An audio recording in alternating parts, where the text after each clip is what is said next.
Hello, listeners, and welcome to an episode of Red Moon Role-Playing. This is a very special episode today, for we are joined by many special guests to play character creation for Mummy the Cursed, 2nd edition. We are joined, first of all, by none other than the amazing, the wonderful, the illustrious Dawkins, Matthew Dawkins. Hello. Dawkins, Matthew Dawkins. Yes, hello, welcome. Good to be here. It seems like so long since we last played a game together, Craig. It is. I think it may have been a whole few hours. Yeah. I seem to spend more time running games than writing them. Well, who needs to write games these days when you can write them? Am I right? That was a terrible pun and I'll never do it again. Yeah, it didn't really work. Move on. It didn't. But wait, we have some other guests here tonight on Red Moon Role Playing. Our first guest is John. John, tell us who you are. I thought you were going to stop at tell us, and then I'd be like, oh. I am John Burke. I was one of the writers for Mummy the Curse, in particular in character creation, so the sweat's on tonight. And yeah, looking forward to getting involved. Bianca, please tell us, who are you? Hello. I was also working as one of the writers for Mummy.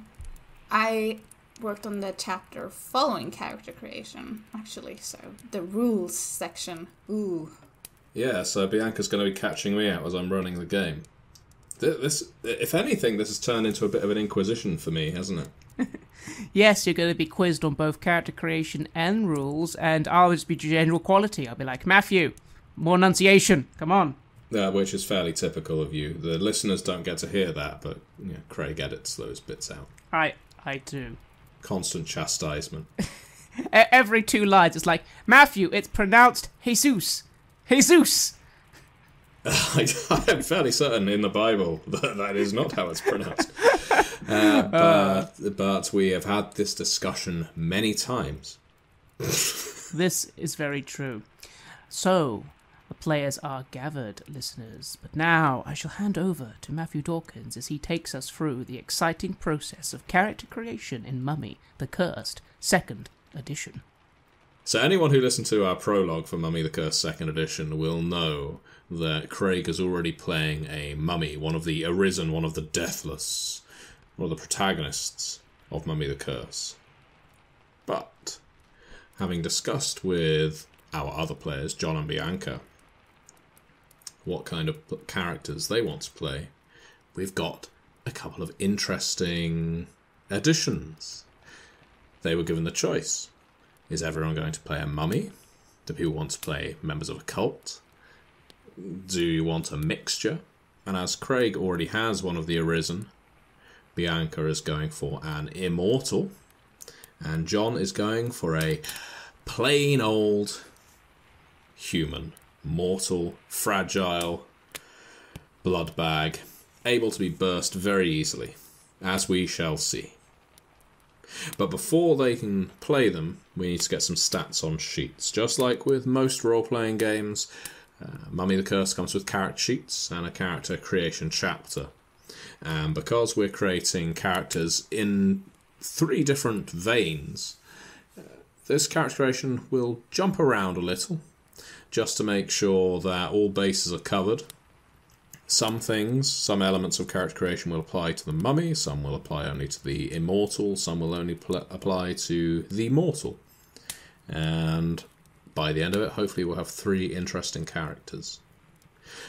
And just before we start, and this is something of interest to explain regarding Mummy, due to the fact that in Mummy the Curse, mummies wake up in a non-linear chronological order. Or at least they don't have to wake up in a linear order. Mummy, when they first wake, whether it's today or 100 years ago or 1,000 years ago, that's when they will start off as a starting level character. And that basically means you can have your first awakening in 2019 or 2020 and your second one way back in 6000 BC if you particularly want. And each time the experience you pick up through your beats, which are an experience gathering mechanism in Chronicles of Darkness, can add to your character no matter when they're waking up. My reason for mentioning it is Craig is playing a mummy, and we already know that mummy has been awake during the Reign of Terror, the French Revolutionary era. This is going to be, at the very minimum, his second awakening. So I will be giving Craig a few more experience than is in the standard character creation chapter, just to explain some of that time difference. But otherwise, it should be pretty much as the manuscript shows you. If you're backing the Mummy the Curse Kickstarter, you can read the entire Mummy manuscript as the Kickstarter goes on. We release the manuscript to the backers, so if you decide by the end of the Kickstarter you don't like it, you can withdraw your pledge and you can still have read the manuscript. We encourage you not to do that because, we put a lot of work into it, but if you want to, you absolutely can. So, anyway, on to character creation. I'm going to start off with you, Craig. We ascertained in our prologue that you were playing a mummy by the name of Amasis, whose French pseudonym was Philippe. At this time, you do not know where you will be waking your second time. But when the first session commences, that will be when you are waking. So you need no modern knowledge, no knowledge of where you are going to be, because this is the first time you will be there. Does that make sense? It does indeed, and as listeners know, I'm great at playing someone who has no idea what's going on. Yeah, it's barely even roleplay. So I'm going to cry now. It's a game of horror. Now, if you like, that means you can basically form the blocks of your character from how you think he may have been as a mortal prior to being a mummy, how he may have been as a mummy in ancient times, and how he may have been a mummy in the French Revolutionary era. But crucially, in terms of memories of persona, himself, people with whom he's interacted, events that he has been party to, those parts of his past aren't necessarily going to be apparent immediately in play. Those are the kinds of things you can pick up. So you can know as much as you want in character creation. That is entirely up to you. It doesn't mean you will know all of that when we start playing. Yes, of course. So, with that said, the first stage of character creation, you have your mummy character sheet up in front of you, is that you need to decide on a concept. And a concept is a very broad thing. Sometimes people come to it at the end, but it's usually 2 or 3 words that synopsizes the kind of character you're playing. So, for instance, in our manuscript we have examples like vengeful guardian, who lashes out at all those who stumble upon her tomb, a defiant heretic, secretly holding onto every grain of memory and working against the judges, a nostalgic judge of others, who wishes for a return to the glory of the nameless empire, or a mocking sensate who just wants to experience everything that comes through existence, and as a deathless creature, that can be an awful lot, both good and bad. So, do you have a concept in mind? I believe I may. Going by what we already established, maybe we can word this better, but the first thing that came to mind was aloof observer. Aloof observer? Yes, so sort of like I observe, but in a sort of neutral manner. Kind of like, as, again, we established, where I was like, well, I was very saddened by what I was seeing. I didn't feel it was my place to do much. At least initially. Yeah, no, that's absolutely fine. You can go for aloof observer. And I'll jump straight over to John playing a mortal. Yes, have you considered what kind of concept your character has? Now, for your sake, we do need to ascertain where and when we are, even if the mummy doesn't know this immediately. And the same will go for Bianca. This chronicle will be set in 1940s Paris. Early 1940s, the city is currently occupied. So who do you want to play? What's your concept, John? So I am going to be looking at someone who is... I was thinking someone who's sociable, someone who can get the word on the street, and I am considering someone who's maybe like a cafe or a restaurant owner, perhaps.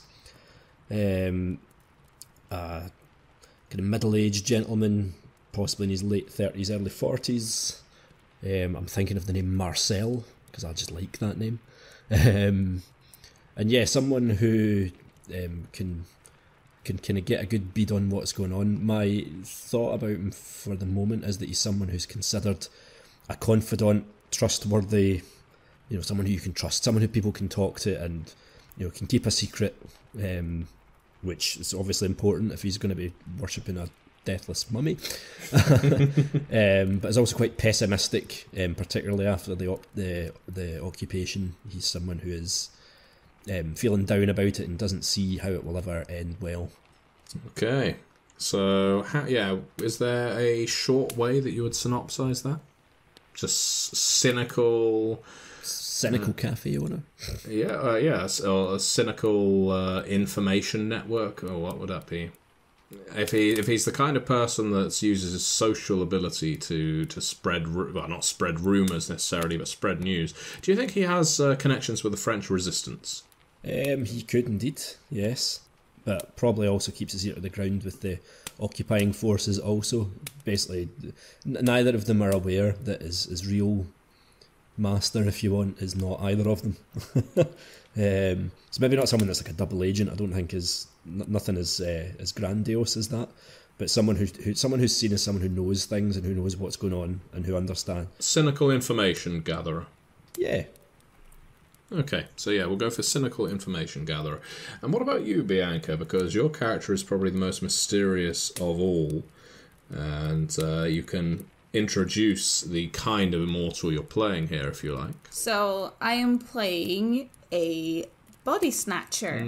The body snatchers, the body thieves are among the most morally dubious, not the most morally dubious immortals introduced or reintroduced in Mummy the Curse. But yeah, they can certainly make for a bad day for whoever they're inhabiting. And what do you think would be your 2 or 3 word concept?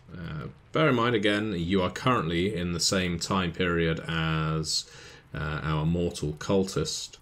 She would be a pragmatic person. Perhaps she would also have like a bubbly exterior, but in reality that is not really how she thinks.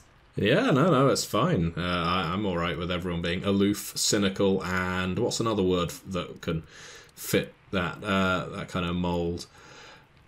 Melancholic, perhaps? Sarcastic. Lachrymose. Ah, nice. Yeah. So there's very much a zest for life, which kind of fuels her to keep going, not just because, who wants to die, but also that snatching a body means that you get a second chance at life. Even if you can't remember what you've done, you still get to experience new things. Would you say she has grown a bit tired of this? So you would consider her jaded, maybe? Perhaps a little because of the war, but I don't recall. It is like a memory reset per cycle, or is it that she retains? Well, not memory? for a body thief. You can retain your memory. Ooh. That's one of the advantages a body thief is going to have over the mummy. As long as your consciousness is still active, your mind is basically invading the body of whoever you visit next. Yeah. Okay. Well, in that case, might be pragmatic, but slightly jaded, because it's just war over and over again. It's nothing new. Mm-hmm. People die. It's getting a bit boring. Maybe I'll try to stir the pot for once. Okay, so pragmatic or jaded troublemaker. Mm-hmm. That could be your concept. Okay. So the next stage of character creation after concept is aspirations. So these aren't necessarily areas you need to fit in on your character sheet. You can keep them in mind, but you can write them down if you prefer. Most characters have around 3 aspirations. It's the things you will earn beats for, story beats, and beats you gather up and exchange for experiences and various other goodies in Chronicles of Darkness. Your aspirations are goals and objectives. Now, you may think that it's quite difficult to assign an aspiration to a mummy, given that they start most stories asleep. But this can be something long-term that's deeply inbuilt, like reform my cult or build my cult to a greater strength or please my judge. It could be learn a new utterance, those are the names of your powers, or smite the unbelievers, that kind of thing. For your mortal and immortal in the group, those are easier, I guess, because you live in the present day. You could have had these aspirations for quite some time. So have a think about 2 or 3 aspirations that you would like. They can be, as I say, short-term or long-term. Short-term is better because it means you get to earn more experiences, but long-term is just as good. Tell me that maybe this one's everyone does it, because obviously my first one was to understand the situation I'm in. That's a short-term goal. Like, well, that is absolutely fine, because it means once you have gained such an understanding, you can say you've gained a story beat. That makes perfect sense. It's an excellent entry-level aspiration for a mummy to have. For my second one, again, maybe a short term, but also maybe a medium, because taking care of my cult. It's not so much that I want to build it up, but I've established I'm the kind of guy I like to, when I know what my cultists. I like to think when I know I have cultists, I want to look after them, at least initially. Yeah. Okay. So take care of or protect your cult. Okay. And what about your final one? This one is what I definitely consider long term, but maybe we'll see if in this chronicle it can happen. Is I believe always I desire to prove that mortals are better than my judge believes. Very good. But that's a long term. That's like the life goal, all the thousands of years. Yeah. Yeah. Given that your judge is like an alien Lovecraftian elder thing, it's that may take some doing, but you never know. What about for John's mortal? Okay, I think his first aspiration, if we're again going short term, would be to exploit the current political situation. Hey! In order to get more information, more power in the local setting, in order to basically be of more use to the cult. He wants to protect his business. He cares about his cafe, even just the physical thing of it. He's seen buildings getting blown up, he doesn't want that to happen to his place. I would think because it's also linked to the cult, but mainly because he cares about it. It's something he's built up. I had thought to put just survive the war, which I think is everyone's aspiration in the mortal world at this point in time. But I think that's perfectly doable. That felt a bit too far away, so I've just put survive and thrive. So basically he just wants to not die. He wants to get through this. I'm thinking of someone at his age, was probably a child when the First World War kind of ended, and he's got the sort of the childhood memories of growing up in the aftermath of that. So he's basically thinking, God, if I can just stay alive here, then I'm doing well. So here's a question about Marcel. Why isn't he serving in the French army? Maybe he was, and he was, I guess, demobbed because the Germans invaded, or he was on the Maginot Line. Lots of French soldiers. Many of them entered the resistance, or made their way to Britain, or fought from pockets of Europe. Others turned over their weapons, went home. the war ended early for them. Yes. Because For them, the war was over. Because the Nazis invaded. Yeah, exactly. And it may not have been by choice by any means. But what about Marcel? I'd like to think that he initially, with his desire to protect his business and his homeland, if you want, as an extension of that, but probably more concerned about his own stuff. He was up for going to the front, and then when it looked like, oh shit, they're coming through Belgium, he probably cleared the hell out of there pretty quickly. As you say, just went, well, look, I'd rather protect what's important to me and get back to that. And I mean, I don't know, that he could possibly be someone who has a family, or a wife, or maybe someone that he wanted to be his wife who didn't become his wife. Might be an interesting one, which adds to his pessimism. Because he basically came back thinking, oh well, I'll come back and I'll look after her, and then she basically went, you're a deserter, get to, you know. Or do you think did he desert, or was he officially? No, I think he was officially demobbed, but he may have been seen as a deserter, and maybe other veterans might be at that point, like seen as, why didn't you just fight to the death, sort of thing. And it's like, well, because to the death, you know. Yeah, it seems very final. Yeah. Whereas life is full of opportunities, as they say. Okay. So yeah, that sounds about right. A good balance of cynicism and selfishness. Yeah, there's certainly a streak of self-preservation there, which makes perfect sense. And Bianca, I haven't actually asked your character's name yet. That's always the most difficult thing to come up with. Yes, it is. But there are plenty of French ladies' names. If your character has a preference for inhabiting women's bodies, but I am sure that over the centuries, depending on how long this body thief has operated, and that's up to you as well, she has probably inhabited all sorts. So if you want a bunch of French women's names thrown at you, I'm sure we can do that. Yeah, just throw one at me. Okay, let's go for Genevieve. So I guess something simple like Yvette. It's nice and easy to remember. Suzette. Genevieve is really easy for me to remember there, because that is a name that I use for one of the games that I'm writing. So. Well, there you go. So Yvette will have to will not be with her Renee in this session. Yvette Leclipse, is it? Maybe next body. Yeah. Yes. Yeah. We'll just have to find the right Yvette. And so what are Genevieve's aspirations?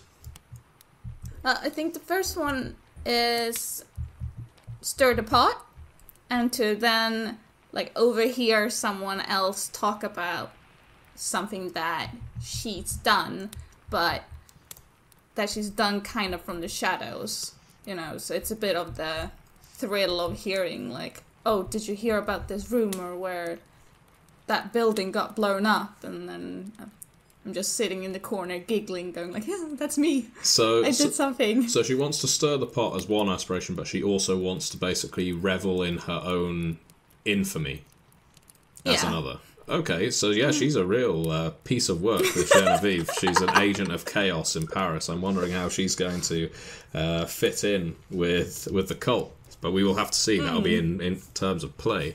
And what's her other aspiration? Well, I wrote, since she is jaded, I wrote down a suggestion of like maybe finding something that's worth continuing living for. Okay, yeah. Right now it's like, oh, war. Well, we had the first one. Yeah, that's nice and broad, but it works. And it also means you can tie it into the fact that you're about to discover a mummy. Maybe that will be your reason. Dun, dun, dun. So now that aspirations are done, we're on to attributes. And attributes are nice and simple.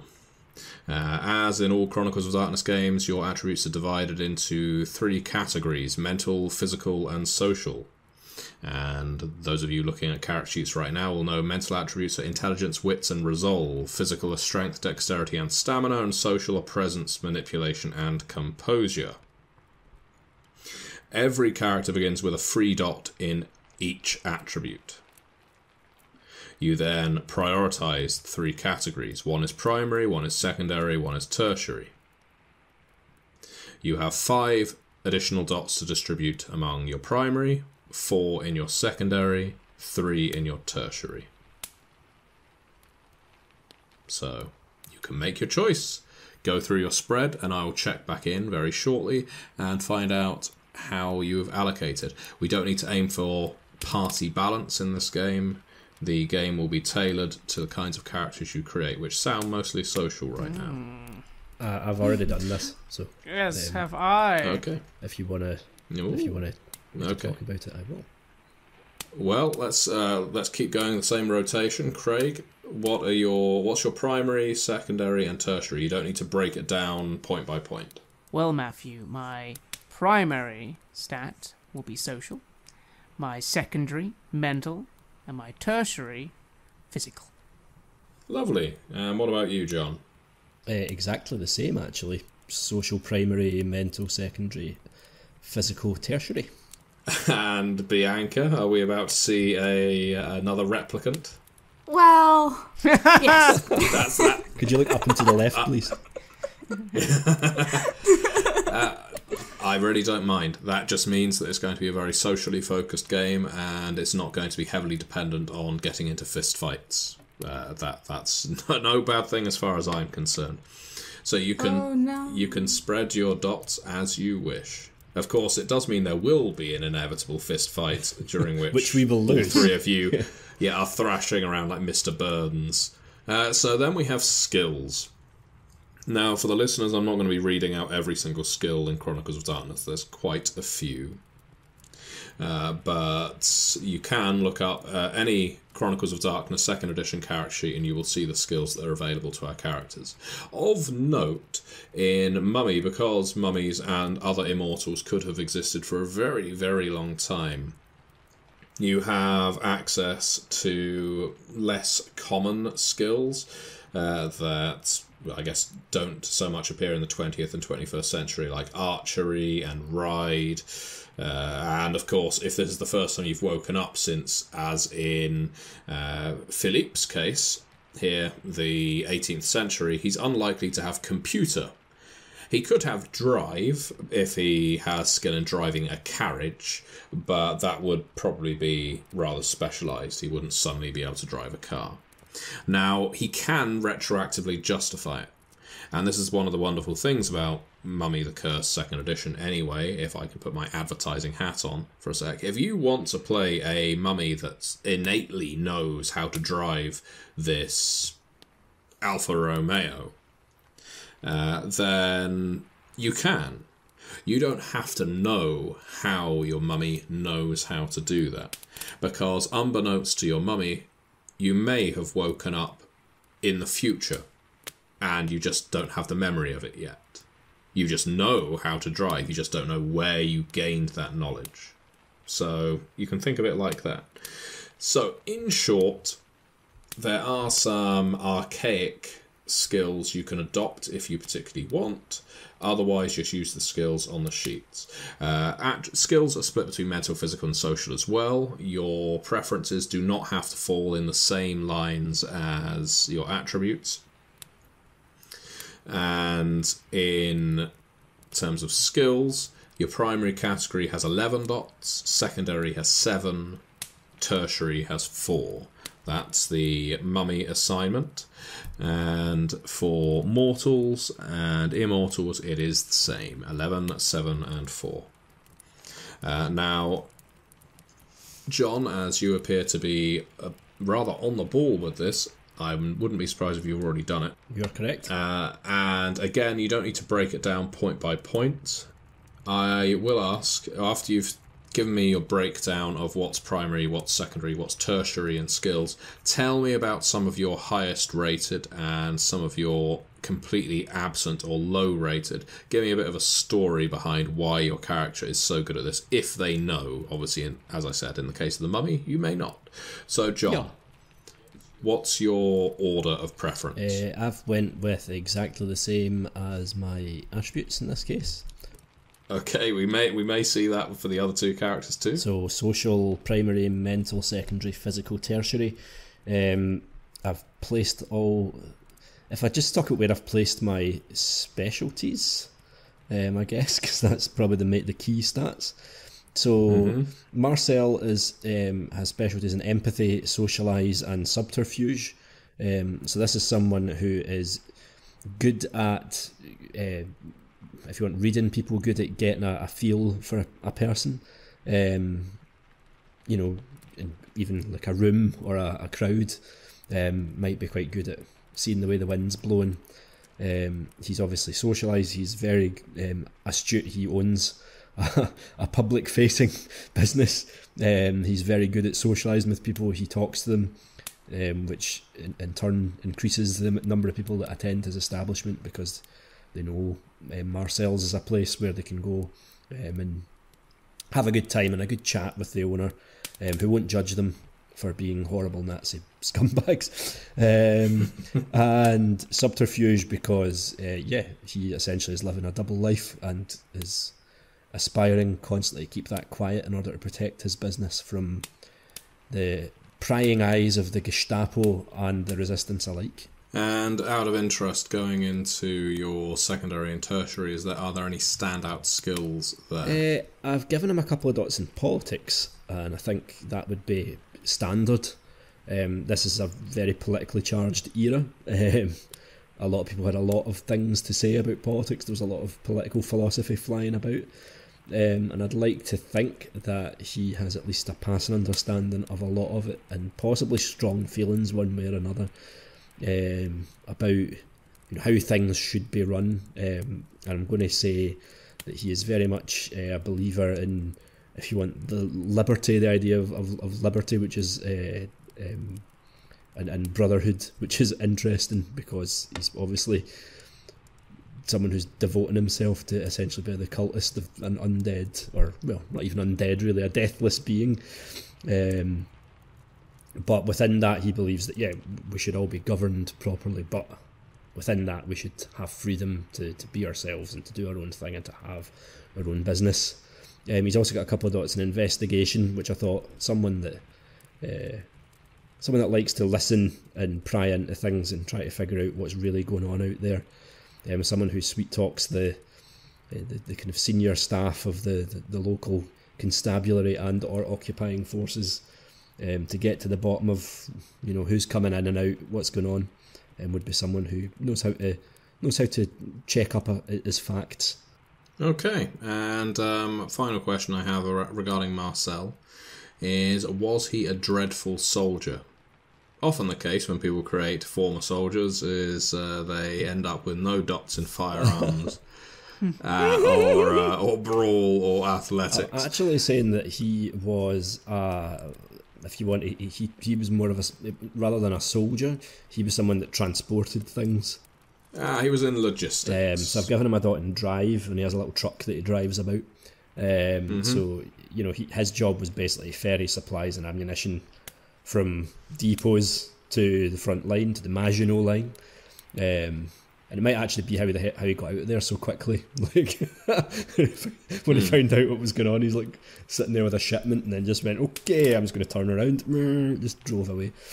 He's got a little bit of brawl and athletics, but he's not particularly handy with a gun. But I'd like to think he was just a guy who went, I'll go to the front, and didn't have a clue what he was doing. And what about you, Craig? Have you assigned your skills? Actually, as that was being discussed, I changed my mind on the primary and secondary. Oh, of your skills, do tell. What are your skill orders? I decided that even though my primary thing is my social sort of presence and all that, I actually feel I'm more skilled in all the stuff I've been observing. If that's my role. Okay. To learn things. So I actually went with primary mental, secondary social, and tertiary physical. Perfect. And of your mental skills, do any of them stand out in particular? Yes, I have 4 in academics, because I have spent, well, who knows how many lifetimes, reading, studying, learning. I've also tagged on some occult to that. Again, I have not only my heritage, but even in the times I've lived in, I'm very interested in the current state of occult affairs. I've also got a little bit of medicine investigation. Again, 2 in medicine. I'm not a doctor, but I've studied medicine and I know how to apply. Well, at least I think I do. The basics of first aid and that sort of thing. Again, the human anatomy, animal anatomy, all things of interest to learn. And investigation to back that up. Meanwhile, in social, it's all empathy and persuasion. I like to understand people and bring them around to my way of thinking. I have 1 point in subterfuge because while I'm not a good liar, it's more I understand the need sometimes to withhold information, so I do try. And finally, in my physical stats, there's not a lot of anything except a little stealth to make up for the fact that I don't really do direct confrontation, at least without some all-impressive powers. Which, again, I try and only use a little. And finally, 1 point in survival, because, again, learning the way of the world, I travel. At least basically, yeah. Exactly. Okay, and Bianca. Well, primary is social, and I put most of my dots into subterfuge. Excellent. So we have a cult of liars. Well, you kind of have to sweet talk people when you're stealing their bodies. Well, you can, I guess, if you want to take the sting out of it. Yeah, and then there's also the persuasion, so, it's like, come on, just give it. Just give it. Hand it over. I'll make it worth your while. I'll give it back to you once I'm done. Yes, and then also some points in streetwise. However, this might make you happy to compensate for a very social team. I don't have much empathy. I don't have much in expression, and I'm not really good at socializing, but I am one hell of a manipulator. So, just give me that body. Come on, hand it over. Yeah, okay. And yeah, when they're resisting and saying absolutely not, you just don't understand why they would say something like that. Yeah, it's ridiculous. And what's your secondary and tertiary skills? So my secondary is mental, and oh god, I'm gonna butcher this so bad. Tertiary? Yeah, that's right. Oh god. And my tertiary is physical. I did put 1 dot in brawl, because I figured you might have to wrestle the body from someone. Yeah, well, bear in mind your physical skills, although you can justify it as being part of your consciousness, are largely down to the body you are inhabiting. Yeah. Certainly, specialities won't be. That will be down to your mind, because just because you're in the body of a martial artist doesn't mean you'll know how to use martial arts. But if he is athletically fit, for example, he will still be athletically fit even if he has a different individual inhabiting him. So, yeah, in your case, that's absolutely fine. It just means the person you're inhabiting right now is not physically, I guess, imposing. No, not at all. But yeah, then there's also dot and then stealth, and I figured survival too. So yeah, we do really have a party of survivalist, sneaky liars. Indeed. So you then have specialities. Everyone has 3 specialities to assign among their skills. You can assign them in whichever skills you like, as long as you have at least 1 dot in a skill. You could even put 2 specialities in 1 skill if you want. This basically represents your expertise in a certain field. So looking at science, Craig, you could say biology, for instance, or physics. A speciality grants you an additional die anytime you're using the skill in question, and that the speciality would be relevant. There's a little more attached specialities than that, but that's how it works in simple terms. So if everyone could assign 3 specialities, it's common, especially if you have a mental focus, to put at least 1 in academics, but just to show what your field of academia is, but you don't have to. Just go with whatever is interesting to you. If you want some example specialities because you can't think of 3, just ask. I was going to say, what would be a good occult one for myself? So, like, one special, be a speciality of mummy lore. Oh, well, if you want it to be about, you could have it about the Nameless Empire. If you want it to be about your, I guess, arisen history, you could have it about the judges. If you want to be more involved in the, I guess, faith-driven side of being deathless. So yeah, occult the judges means you are the kind of mummy other mummies go to try and interpret cosmic signs and weird phenomenon. They might come to you and say, "What are the judges trying to tell us?" And from your studies, you might know. And lie to them. Yes, apparently lie to them very well. Judges say, "Jump off a cliff." Excellent. Okay, I think I have 3. Okay, so what 3 did you go for? I think I went with history for academics, Mm-hmm. the judges for occult, and feel free to veto this one. In empathy, I went with body language. No, that's absolutely fine. Like tells and stuff, like physical, what are they feeling physically? Yeah. Yeah, that's always a popular empathy speciality, and I'm quite happy for you to take it. What about you, John?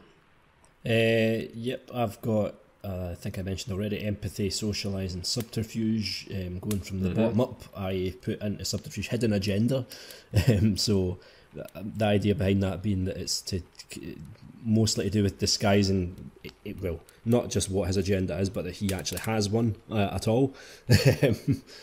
So that people always think that he's just good old Marcel that doesn't really want anything and just wants to run his little cafe.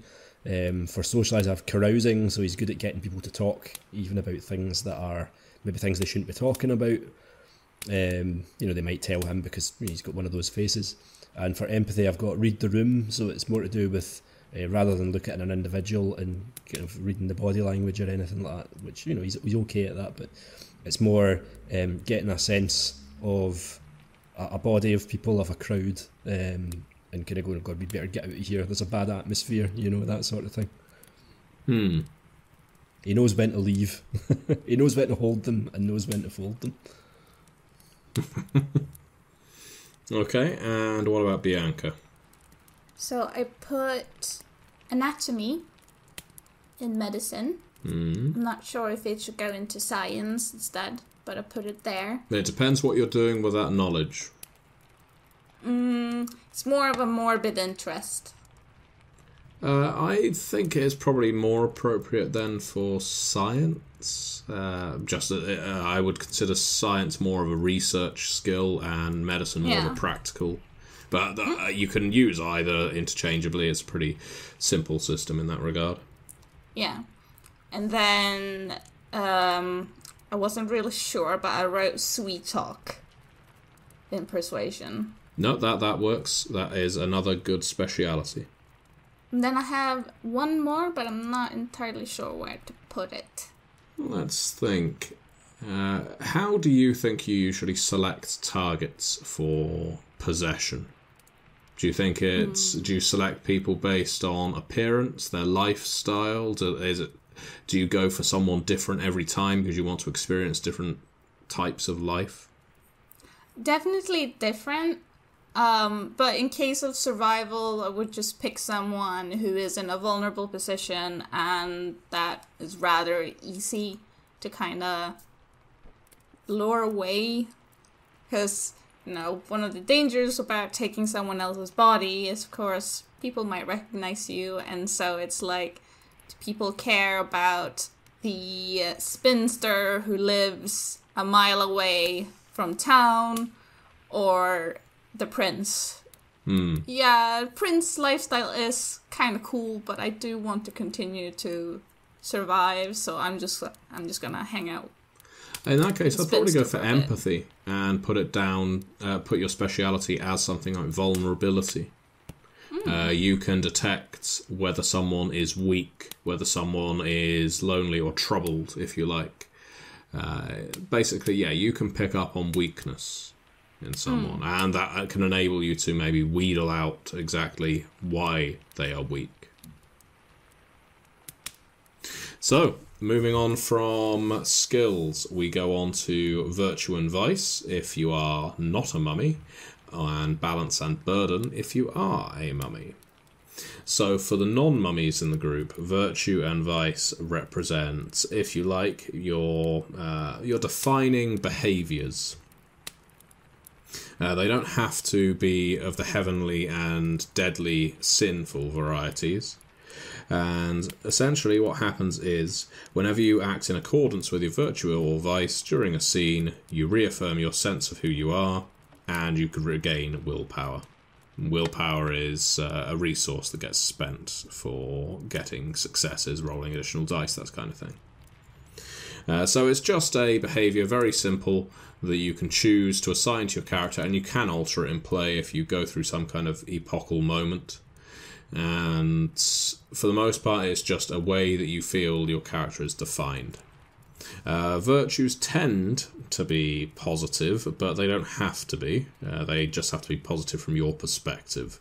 So, for instance, the Chronicles of Darkness core book suggests things like competitive, generous, just, loyal. You could go the 7 heavenly virtues, prudent, temperate, things like that.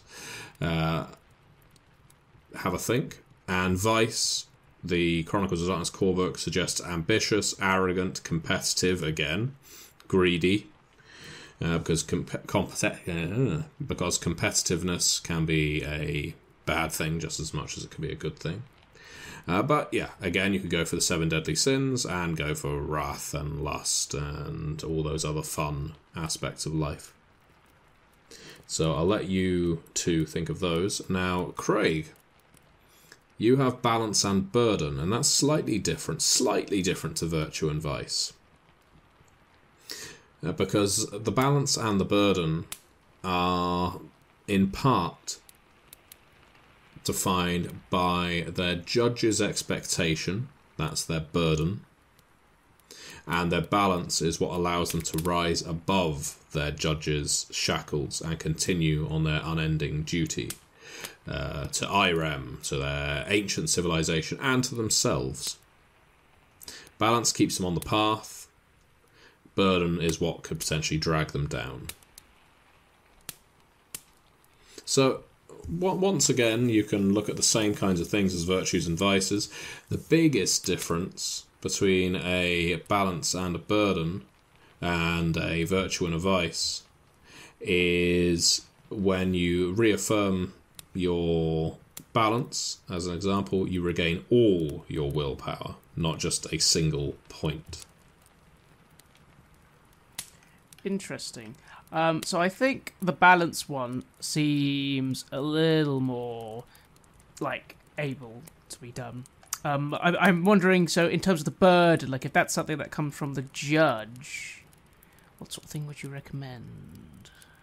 Well, so the manuscript of Mummy the Cursed 2nd edition suggests burdens including accusing, careless, chaotic, cruel, dominant, forgetful, fragile, hysterical, isolated, rageful, resentful, selfish, and stagnant. Yes, I've got these here. So, I always find these ones are the ones I put a thought into. Well, you have a think about that, and I'll give you a list of balances as well, and see if any of these strike a chord. There's courageous, devoted, diligent, faithful, generous, introspective, just, noble, peaceful, resilient, righteous, trustworthy, and truthful. Again, these are just examples that are detailed in the book, but you can come up with whatever you like.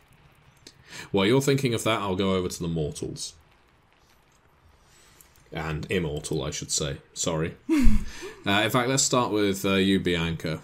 What are you thinking of for your virtue and vice? Ooh. Does your character have a virtue? Yeah, exactly.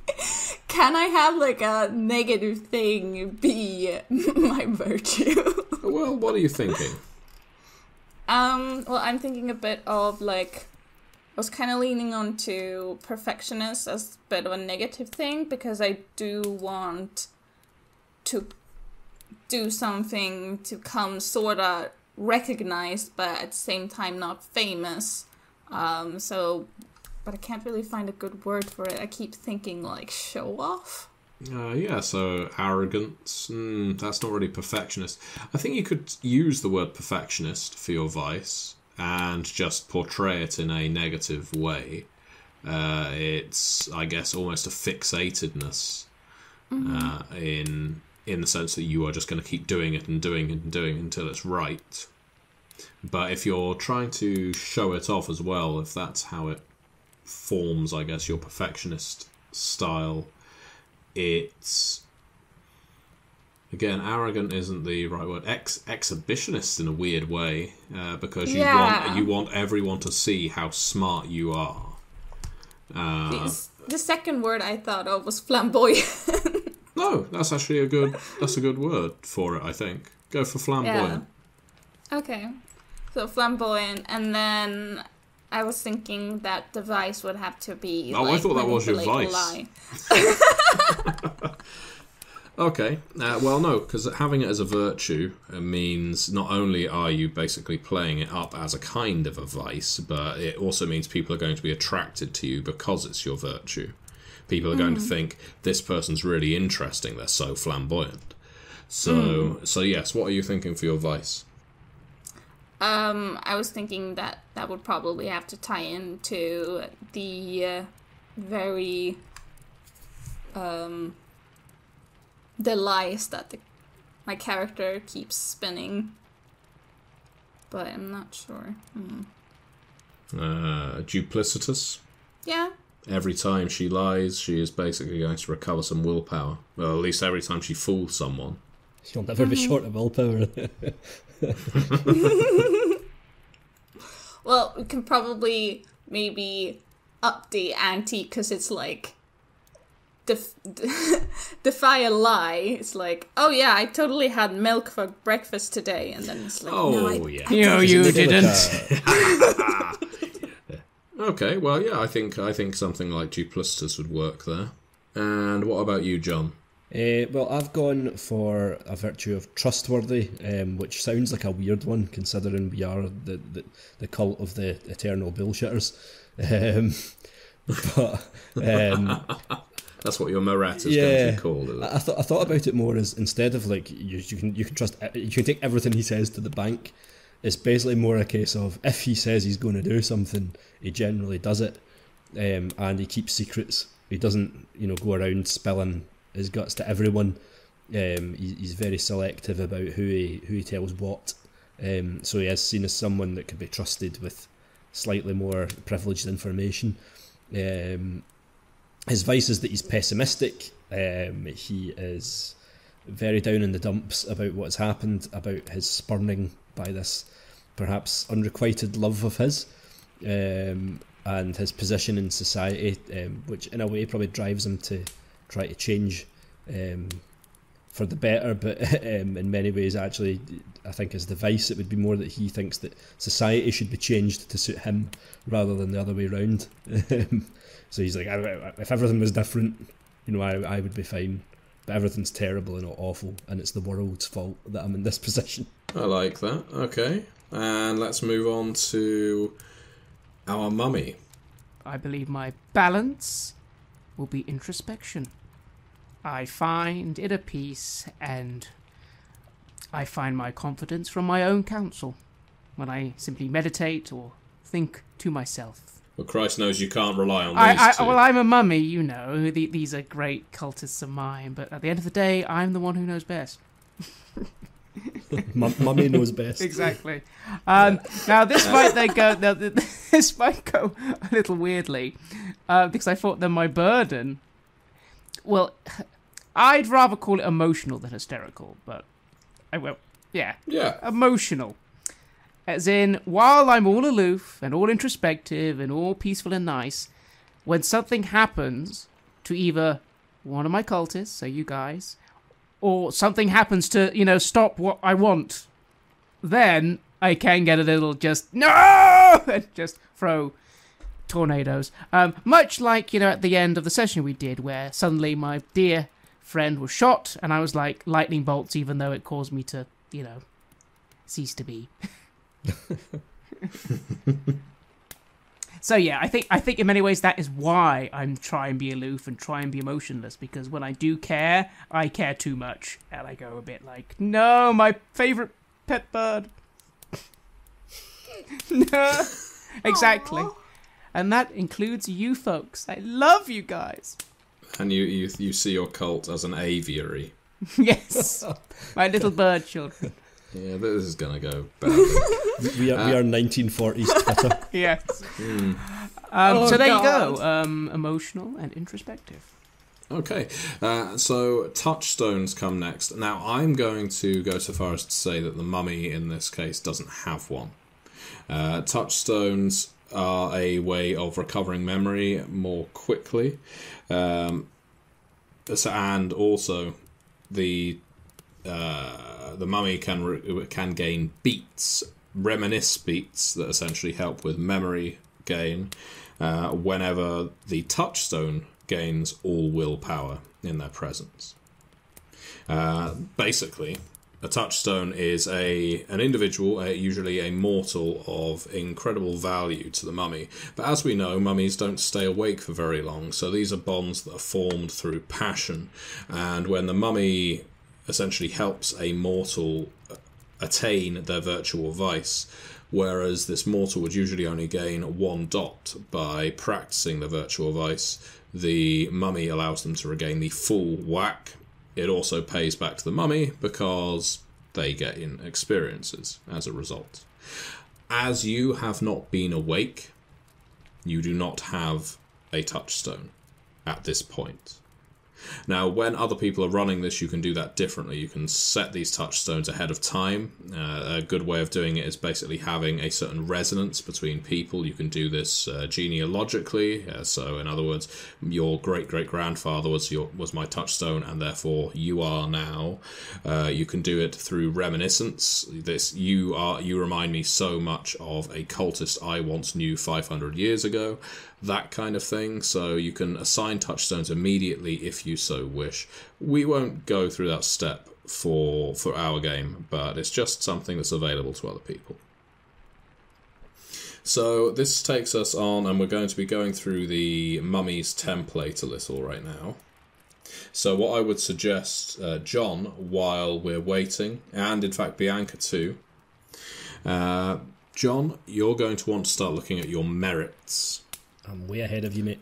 Yep, and have a look at the merits that are in the Mummy the Curse manuscript, specifically for cultists, because you're going to want to pick some of them, I imagine.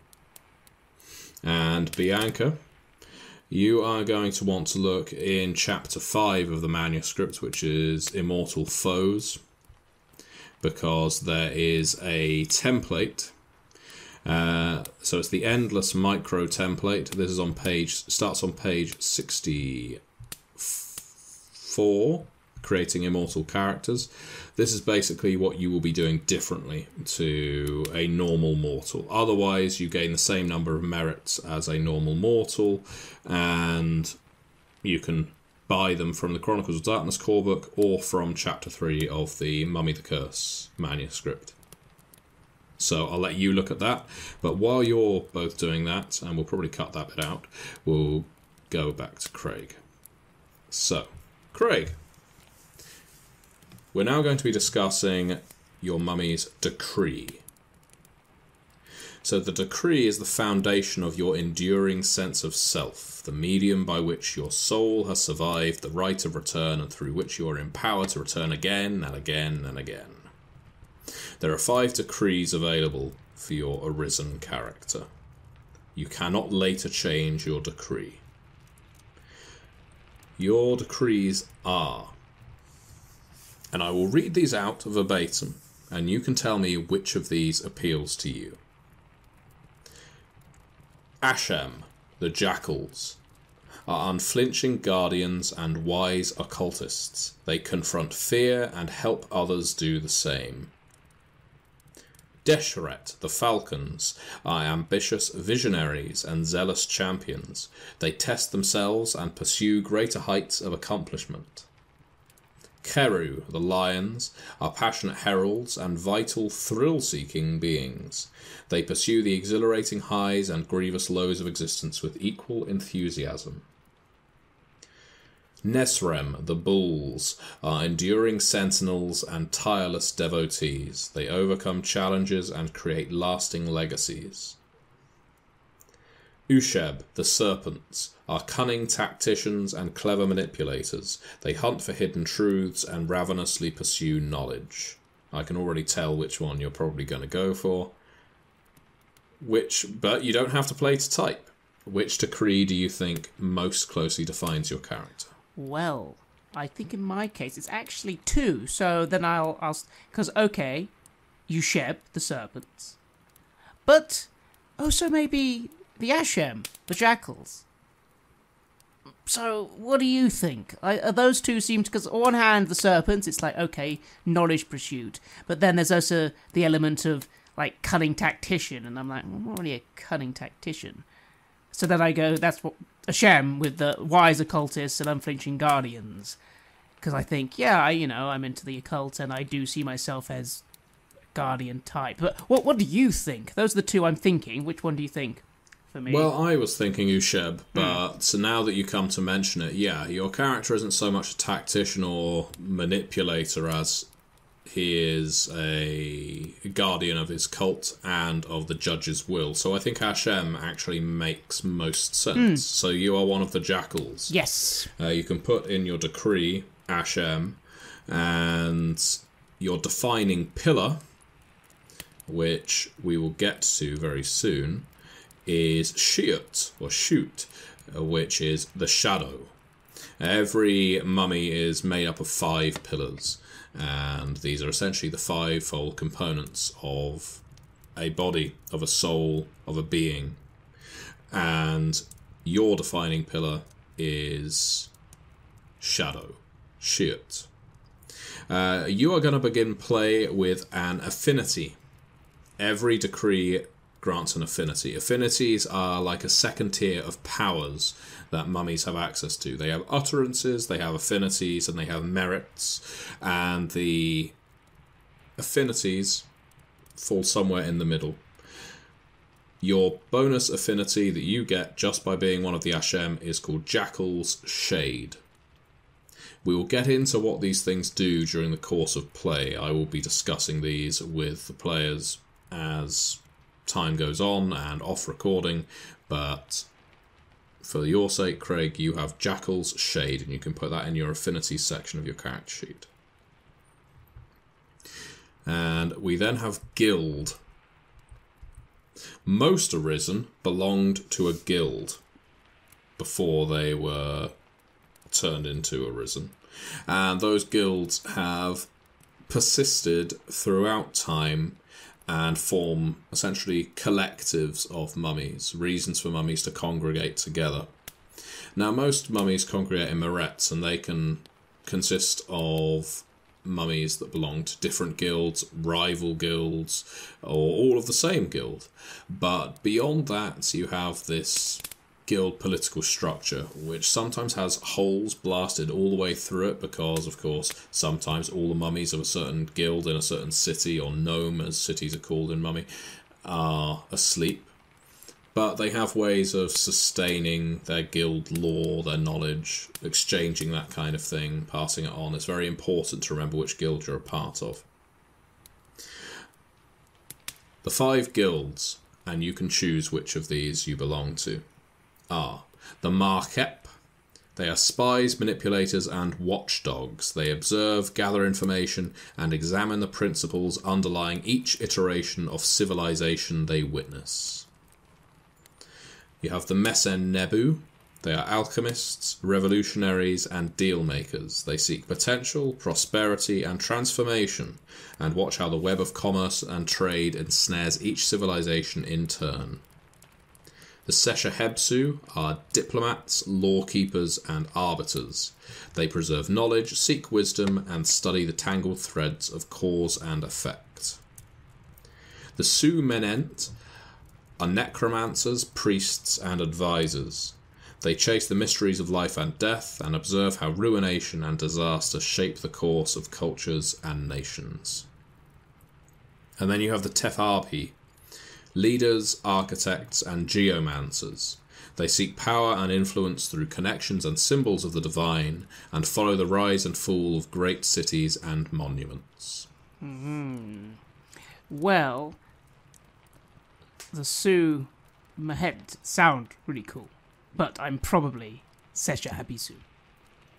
Yes, you are probably of the Seshahebsu, I think, as a lawkeeper, and you've probably attempted to be an arbiter or diplomat between guilds and mummies in your time, even if you don't remember it, but lawkeeper is definitely something that fills your niche. The preservation of knowledge, the hunt for wisdom. Yeah, so your chosen vessel, you don't have any yet, or not immediately anyway, are texts.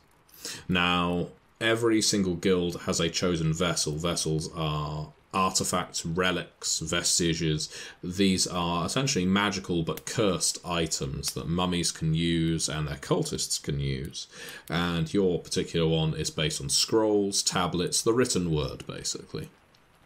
The next thing you need to assign is your judge. The judges are the 42 assessors of Ma'at. Essentially, when you pass through Duat, when you descend, you must undergo various trials of stamina, of wits, of all kinds, and ultimately you are judged by a deity, if you like, known as a judge, one of the individuals responsible for your deathless nature. Of note, for anyone listening who is already a fan of Mummy the Cursed, they are not the same as the Shant Ayatu. That is a different kind of immortal creature responsible for the mummy's creation, but we won't get into that just yet. Now, the good thing is, I'm not going to be reading through a list of 42 different judges. Most of them deal in very narrow or opaque sins or concepts with which even the Arisen struggle to find resonance. That doesn't mean we won't be covering them in a future book, but for the time being we will go through the most popular 7 judges, and you tell me the one you find most appealing. There is Amkhaibit, the Eater of Shadows, who judges those who perpetuate crimes against humanity, particularly mass murder. Arem Abfu, the Final Judge, concerns itself with crimes against the cosmos, particularly through sorcery and science that would reach beyond humanity's station. Kenemti, the Penitent, condemns crimes of blasphemy and of desecration against the sacred. Nebha, the Flame, judges deception and lies. Probably not a good fit for this group. You two are being very lying. Yes. Neheb-Ka, the One who unifies, concerns itself with iniquities born from human pride and arrogance. Unem-Betek, the Eater of Entrails, judges the theft of land, the denial of sustenance, and the disruption of dominion. And then we have Usech Nemtet, the First Judge, concerns itself with those who would challenge the judges by seeking immortality, judging even the Arisen themselves. I'm thinking it could go straight for a bit of the old Aram Abfu, the Final Judge. Okay, so you, for whatever reason, were selected by this judge, or you perhaps selected the judge, it's unlikely it was that way around, as you, on your judge's behalf, judge those who manipulate sorcery and science to reach beyond humanity's station. Yes, and I almost feel that's why I'm still driven to do the whole recording and learning. It's partial curiosity, but also on his part, well, whatever it is, it's the, by the way, just in case something's going too well, or what I decide, stop it! That sort of thing. Okay. So then you need to select your favoured attributes. So you went for Ashem as your decree. That means you can choose one attribute associated with the decree and add a dot to it. This can take your rating above 5 if it's already at 5. And that attribute is either composure or stamina. I choose composure. Okay, that means you. What is your final composure rating, if I may ask? 4. 4. Okay, so you're pretty damn steadfast when someone is trying to rattle you socially. Yes. So then we have pillars, and we're nearly back to the mortal and immortal. Thank you for your patience, John and Bianca. Pillars. Pillars are the 5 parts of the soul. The ab, which is your heart, the ba, your spirit, the ka, your essence, the ren, your name, and the shiat, your shadow. Each arisen character possesses a rating in each pillar, from 0 to 5, reflecting the strength of that part of their soul. You have 9 dots to allocate among these 5 pillars. No pillar can have a rating higher than that of your character's primary pillar associated with her decree. Does that make sense? It does. The only thing is, I might ask for your advice on, what they actually mean in this case. I'd be quite happy to go what you think works. Okay. Yeah. The pillars primarily dictate the powers that you have access to, your utterances.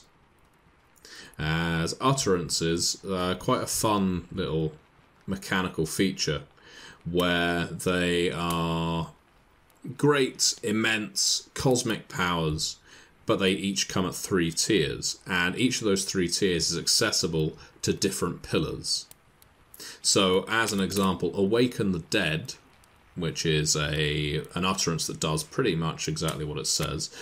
Tier 1 requires 1 dot in Ba. Tier 2 requires 3 dots in Shiat. Tier 3 requires 5 dots in Ren. So you could have an utterance and have access to its top tier version, but you may not have access to the lower tiers if you haven't allocated dots appropriately. Now you can shift the dots around as the game goes on through various ways, but different powers are more appealing to creatures with different, or mummies I should say, with different levels of pillar rating. As we already know, you have invoked Tempest's Fury, which is 1 utterance, which we'll get to in a minute. The apportionment of dots that you're going to want at the very least are 3 dots in Ka to be able to use Tier 2, which was basically calling down the lightning on individuals, such as you were doing, and at least 1 dot in Ab, which allows you to call up howling winds. So, 3 dots in Ka, 1 in Ab. Yeah. Now, as you have to have at least 3 in Shiat, because that's your defining pillar, the good thing is, invoking Tempest's Fury has a 5 dot Shiat requirement. That's the tier 3. So you might as well put at least, well, either 4 or 5 in Shiat.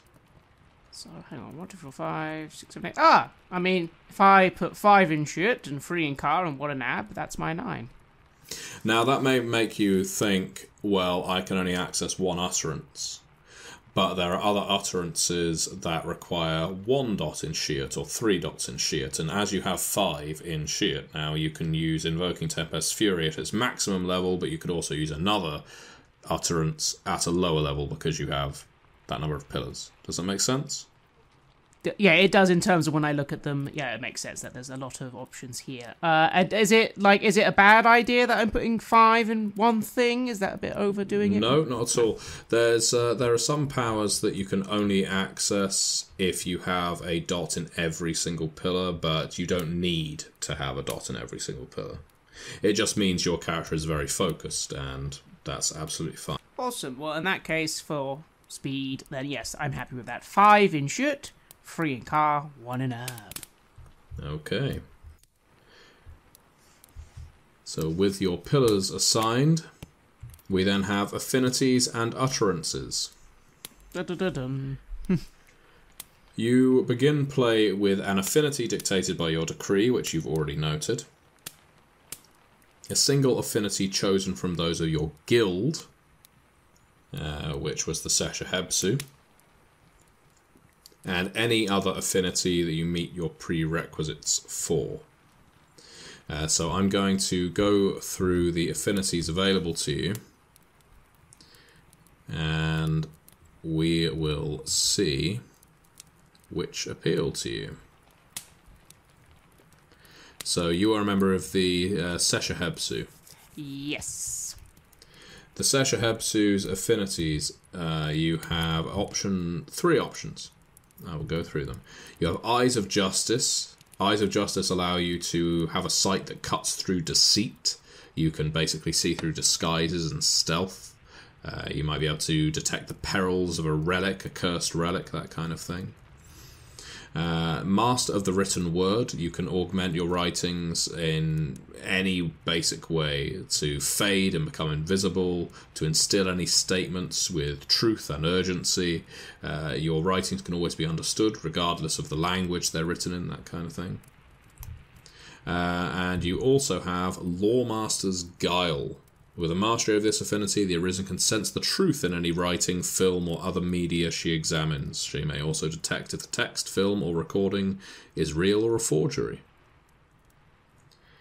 So I'll go through the names of them again. Eyes of Justice, Master of the Written Word, and Lawmaster's Guile.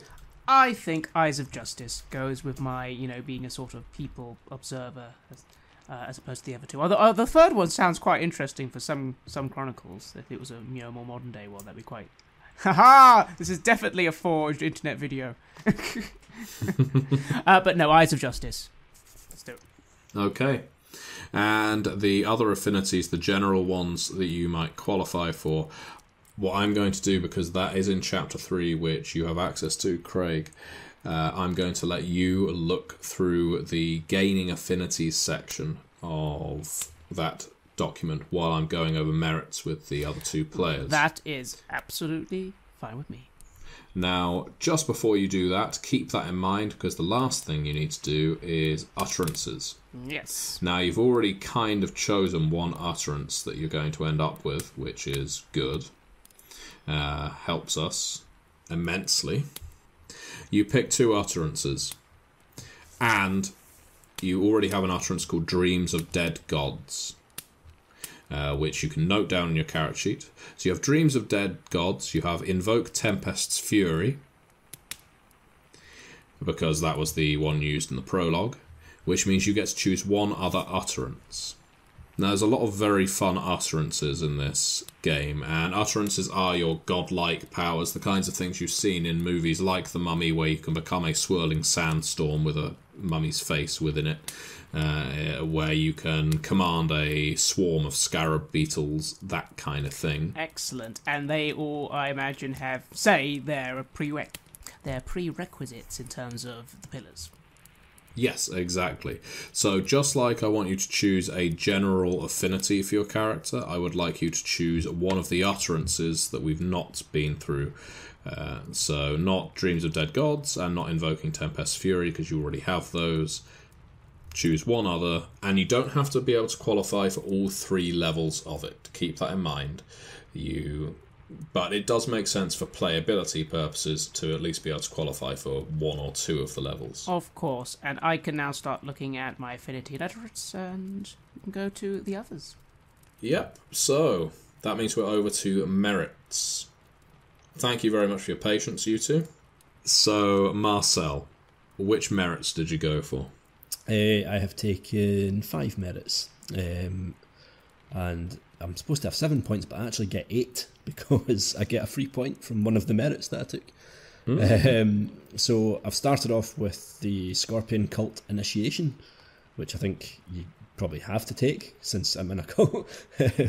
No, it's either that or you're only just going to become a cultist and not a very good one. What's happening? No, well, I'm having this guy as a level 2 cultist. He's been there for a while now. He knows the secret paths to some extent. He's not one of the senior members of the cult by any means, but he's been around and is trusted. And I'm having this guy as someone who is a bit of a linguist. So he has a couple of languages. One of them is Eramite, which he uses to read the ancient texts. But you can also speak German, which is very helpful in his current situation. I have given him the staff merit, which isn't a long pole, it is people that work for him.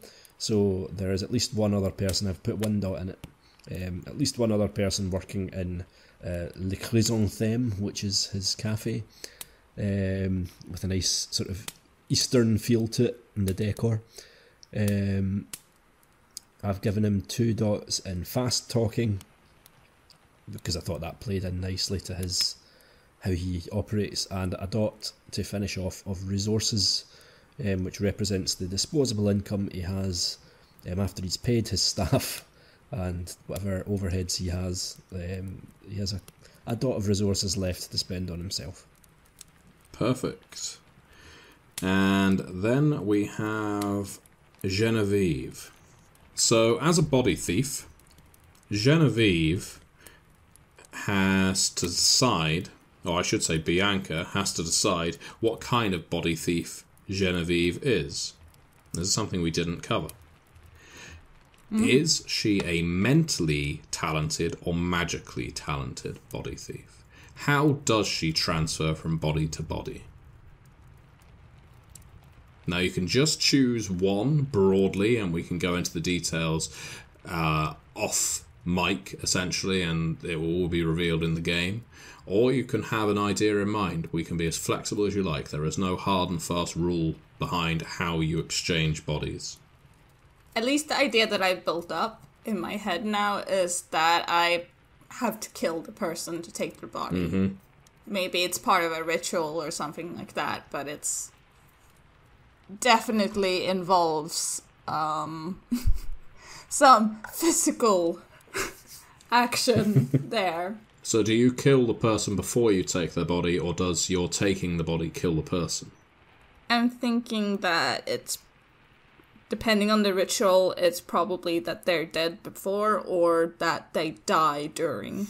Okay, so theoretically you could take someone who has recently died, or do they have to have been killed by you as part of a ritual for you to inhabit the body? That's, I guess, what I'm trying to ascertain to determine what your integrity is going to be, or morality, if you will. I think it would make for a more interesting character if I have to kill them myself. Okay, well, in that case, we may have a rival to the mummy for monstrousness, and that's fine. I would suggest then that you are probably a magical body thief as opposed to a mental one. If you have some kind of ritual, I imagine it is probably clad in the expected trappings of... It doesn't have to be incense burning, stones and chanting and, dagger raised above the body, but it can certainly be of that ilk. Mm-hmm. Okay, and as you have not recently encountered our protagonist mummy, I'm going to say you are not currently invested with one of the mummy's pillars. This is something you can do in Mummy the Curse 2nd edition. The mummy can invest one of their pillars in one of their cultists, or several of their cultists. Bestows powers upon the cultist, but of course makes the mummy more vulnerable. You gain a supernatural resistance. You gain 1 dot of that for free. That's as a merit. So Genevieve gets something a little interesting. As one of the Endless, she gets the Endless micro template applied to her, as well as the already mentioned Immortal Curse and so on. She gets merits based on the fact that she has been around for so long, and these are essentially 3 dots that can be assigned to a merit such as Gift of Years. Gift of Years is essentially a merit that quantifies the amount of time you've spent around as an immortal, and they can be translated into social merits. Now, why would you do this? Why would you, let's say, in Genevieve's case, she's going to get 4 dots in Gift of Years, or 4 dots in Endless Merits, I should say. Why convert them to social merits? Well, these are the social merits that enable her to stay immortal. And only that. So these merits cannot be used for anything else. So, for instance, as in the Mummy the Cursed manuscript, a bloodbather may have 2 dots in Fixer via Gift of Years. Fixer is a social merit. That means this bloodbather has access to someone who can procure victims, or that she, the bloodbather, is so adept at procuring victims now that she can do it with minimal effort. But that Fixer social merit cannot be applied to anything else in-game. So with that in mind, Bianca, Genevieve gets 4 dots to spend on endless merits. Yes. Where are you thinking of applying those dots? I'm thinking of putting half of it in resources, and then perhaps 1 in Fixer, and in Safe Place. Okay, yeah, no, I like that. So, for much the same reasons as discussed with the bloodbather, the Fixer makes perfect sense. I assume the resources then, is that going to be, let's say, the cash or the drained bank accounts of the people who you've inhabited before? Yeah, because it makes sense that if you kill a person, you take their stuff as well. Well, certainly it makes sense to your horrible character. And well, in this case, I kill a person, I take their body, become them. Might as well take their stuff. Yeah, that's like the worst sort of D&D murder hobo. Just not only am I going to murder this village, I'm also going to take all their stuff, of course. And wear their skin and walk around borrowing the life I've stolen. So yeah. You make me sound like a serial killer. Kinda. I haven't done that yet. Are you a serial killer if you only kill one person every 30 years? I think, yeah. Either way. Yeah, you are. Yeah. Safe place. So you've gone for a safe place, a place you can go and feel secure. So have a think about where that might be. You don't have to come up with an answer yet. Now, aside from those, you had other merits, just normal, plain, bog standard merit dots, just like Marcel. Did you choose where you wanted to assign those? I was heavily leaning on to common sense because I love that one. It does give you a slight advantage if you don't know what to do. Which might help if I put myself in situations to stir the pot and I need a way to escape. Yeah, for the benefit of the listeners, common sense allows the player to ask the storyteller, me, an answer to a question. Still has to roll, and if she succeeds on wits plus composure, I have to answer a question of her choosing. That's not game breaking. It can be something like, what is the worst choice? Yeah, what is the worst choice in this scenario? Is going this course of action going to get me killed? That sort of thing. What is the best way for me to escape this situation? Yeah, that's a perfect use of common sense. Which one of these people is Kaiser Soze? So that's a 3 dot. I believe he was a body thief as well. So that's a 3 dot merit. And where are you spending the rest of your merits? I haven't fully decided that one yet because I wasn't sure if I was gonna have points at being like a shitty cultist. Because of how we are starting the campaign, if I'm gonna be part of that cult, or if I'm just waltzing in later on. Let's say that you are a member of the cult, I think. I think that makes sense, and you could actually be lower down the pecking order than Marcel. He probably doesn't know you're a body thief. That makes for a nice interplay there, because he probably just thinks you are a rank and file member of this mummy's cult. However he justifies it in his head, he's worshipping this deathless being. We don't know. He's somehow learned how to read Eremite. But yeah, what he doesn't know is you may well be eyeing him up as your next potential body. So... Don't inhabit me, I'm shit. He's trying to be as unappetizing as possible. Yeah, so I was thinking if I was gonna be in the cult, I was gonna be like initiate or like errand girl, boy, just running around and like maybe I accidentally joined. Yeah.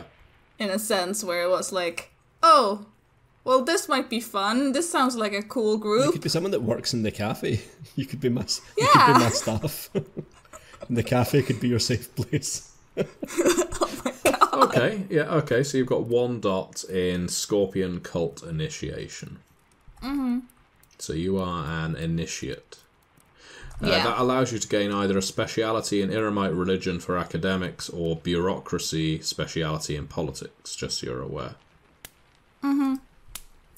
And for that matter, John, make sure you're aware of the benefits of being a Scorpion Cult Initiate or Cultist, as you took 2 dots in it. Yeah, I've got it open in front of me. Lovely.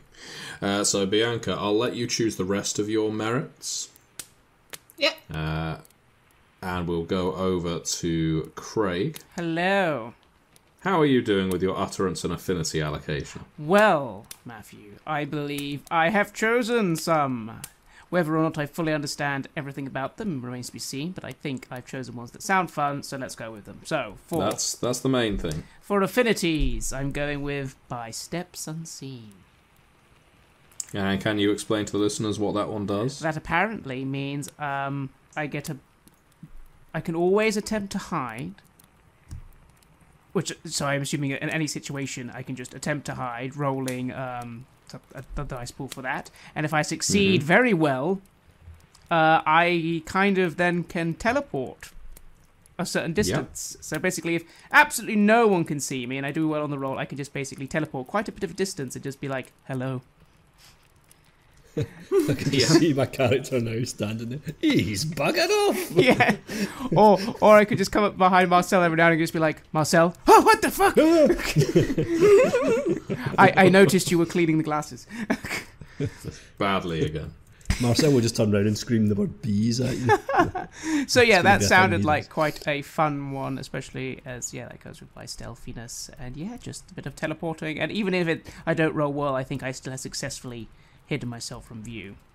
Mm-hmm. And what about your utterance? Right. Your third utterance. So some of these are very fun, listeners. And they are also quite complex in terms of just getting through them quickly. But I decided to go with the one that seemed to at least give me a big shoot bonus. Or share it.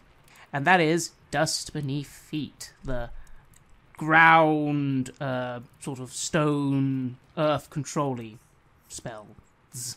Indeed, it's the ability to, at its simplest, you are able to meld with the earth. You are able to suffer no damage from falling or being crushed by earth, by bricks and soil and the like.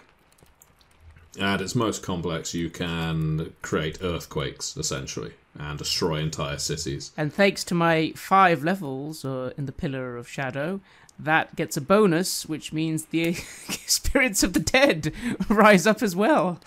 Yeah. Mummies do possess powers that are on the cosmic level of power, but they can't access them for long. And that is part of the penalty of being a mummy. You start off godlike, you end up less. So the only thing really left for you to do, Craig, is to assign your merits, which, as we know, our other players have been doing. You get to choose a total of 10 dots in merits. Of note, you get to choose timeless merits as well as others. Timeless merits are a mummy exclusive, but you can also access the general merits that are in the book. I recommend having a look through, seeing what appeals. You are going to need to take Cult, because you have one. I think he gets 1 dot for free. You do indeed. Everyone starts with a cult, and I believe the same will go for tomb. Cult and tomb, so I have to take cult and tomb. Okay. But that's a freebie. I'll go through exactly. Yeah, you start with an automatic dot in tomb and cult. But you can expand it so that your tomb is elaborate. We ascertained earlier that your tomb would probably be in the Paris catacombs. Depending on how much control you want over that area, you may put more dots in tomb. And for the benefit of the listeners, and this isn't something we need to go into in this session, you can add perils and traps and all kinds of wonderful things to your tombs. You basically design a dungeon and play dungeon keeper as the mummy. The more dots you put into this merit, it's a very fun one to play around with, and it allows you to basically play an RPG on the reverse end of an adventuring party. So you can do that if you like, if you want a lot of the game to be set down there. Otherwise, you are free to spend your merits as you see fit. So I'm just going to go back to Bianca. Yes. Did you assign the last of your merits? Yeah, so I looked into Pusher, which sounds like my character in a nutshell, where it's essentially I have a affinity to try to convince people to do whatever it is that I want them to do. And then I thought perhaps also alternative identity, but only at 1 dot, where essentially I might be retaining a persona of a previous host. Oh, I like or that. body. A favourite. So it's like, yeah, where it's like, oh yeah, just keep falling back onto that person for like backup, because you know there is proof that that person lived and was active. You'll never find them because I ditched the body, but there's still like a small bits and pieces that shows that yes, this is a person that actually exists. Ed, they don't anymore. I like that. Excellent. Okay, and I think that's your character done. Yep. Then that just leaves our mummy. With merits, which I'm going to suggest we sign off with you choosing. Yep, that is absolutely fine. I'll have a look because at that. It's important, listeners, for Craig to take the time to choose the merits that are important to him. But what he's going to do is explain to me the merits he's taken so that I can incorporate them into the story like any good storyteller would. Yes. The other thing Craig needs to do once those are assigned, and this is something he gets to do and the other characters do not, although the Immortal kind of got to with their free endless merits, is Craig is going to gain 15 experiences. Aha, 15 experience. And he has been sent a portion of the manuscript that basically tells him what the costs of each trait are in experiences. So he may want to purchase another utterance. He may decide he wants to increase his starting memory. He could do all kinds of lovely, wonderful, horrible things with 15 experiences. And that's entirely up to Craig to do and to explain to me. And if it's of particular pertinence to you, the listeners, I'm sure we will explain it at the beginning of the next session. So that's character creation in a nutshell. We've obviously taken a fair amount of time because we're creating 3 different types of character, but also we're reading through it stage by stage for the purpose of the listeners. I think it's always incredibly gratifying to me, the storyteller and someone who develops these games, and I'm sure it is to both Bianca and John as well, that you can create 3 characters of 3 different games, essentially, in the course of around 2.5 hours. So that's less than a game session most of the time. And that is reading through it step by step. If we'd all looked into this beforehand, had been studying the books and had solid ideas in mind and weren't making them up on the fly, this could be an even quicker process. But I always think that's a damn good selling point for Chronicles of Darkness, that you can create characters pretty damn quickly. And mummies are especially simple with their tiers of... you've got your 3 character creation tiers of Decree, Guild, Judge. You've then got your 3 power tiers of Utterance, Affinity, Merits. And it's all incredibly simple. At least from my perspective, I would say that I've been developing these books for some time. Any final thoughts from the group before we sign off and prepare for our first session of play? I think I'm good. I highly enjoyed that. I found it very interesting. There was a lot of interesting choices to make, but other than maybe the utterances, I actually feel quite a lot of it initially was, quite, to me, made sense. It wasn't too confusing. I got into it, and it's only because, the utterances like the cool superpowers, which have lots of things. Same with the merits. But otherwise, I thought that was quite self-explanatory, and I'm very excited how with these 2 individuals who I'm gonna love no matter what. I'm gonna love you. Yeah, it's your job to protect them. You will love me. I hope you love me because this other person's going to try to eat me or something. Well, if we find that out, maybe I'll be like, do you have to eat all the people? Maybe just one every now and then. Well, what's going to be interesting is how this group comes together. Now that we know that the body thief Genevieve and the restaurateur Marcel are within the same cult, presumably worshipping in some form our Arisen, who they have probably never seen up and about, Amasis, we need to think as a group, what is it that has drawn Genevieve and Marcel into Amasis's, I guess, sphere, considering he's been asleep for, at the very least, all of Marcel's life. We've discussed Genevieve may already know that Amasis is a mummy from a previous interaction from a distance. But what could have made Marcel become aware of this Arisen and start worshipping a lifeless body? That is something for the players to consider. Well, the thought I had was that he is... Obviously, I've discovered or described that he's pessimistic and not happy about the way things are in the world. Someone like that could easily be seduced by the notion that if this thing is to come about, if you really want to change things, then you really need to know what's going on. And there's these powerful godlike beings that they're the ones that are really going to do something. They're the ones that could overthrow the Nazis and France won't matter anymore. And you can be in the ground floor sort of thing. And I think he'd be quite easily seduced by that. And all right, yeah, so I'm not actually all these things that are going on, all these geopolitical games that are happening just now, all the horrible things that have happened in the war and everything. That's just a sideshow to what's really going on, and I'm going to be part of it.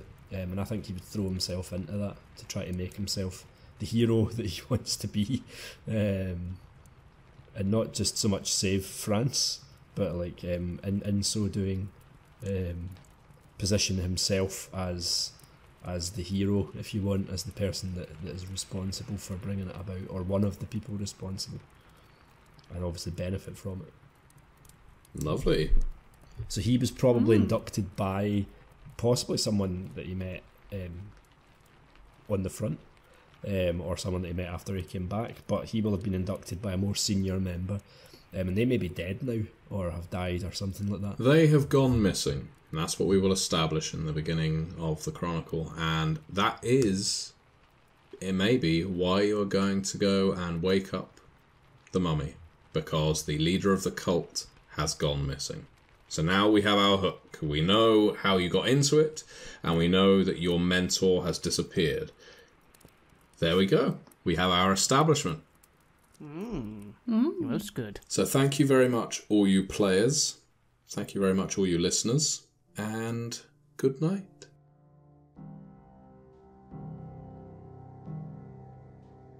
You have listened to a special episode of Red Moon Role-Playing, where we played Mummy, The Curse, 2nd edition by Onyx Path Publishing. Mummy is hitting Kickstarter on November 5th, so do keep your eyes open for that. Our storyteller was the gentleman gamer Matthew Dawkins. Check him out at MatthewDawkins.com and his Patreon to keep him creating more dark stories for all of us to enjoy. The music was made by Beyond the Ghost and was used with permission from their label, Cryo Chamber. Check out their website at cryochamber.bandcamp.com or their YouTube channel for some moody, dark ambient.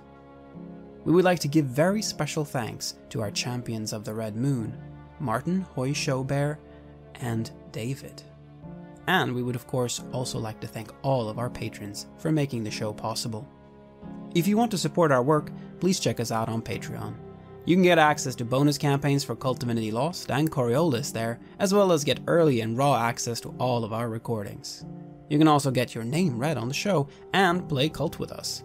Most importantly, this support is what keeps the show going, so do check us out there. Thank you again for listening, and see you soon again.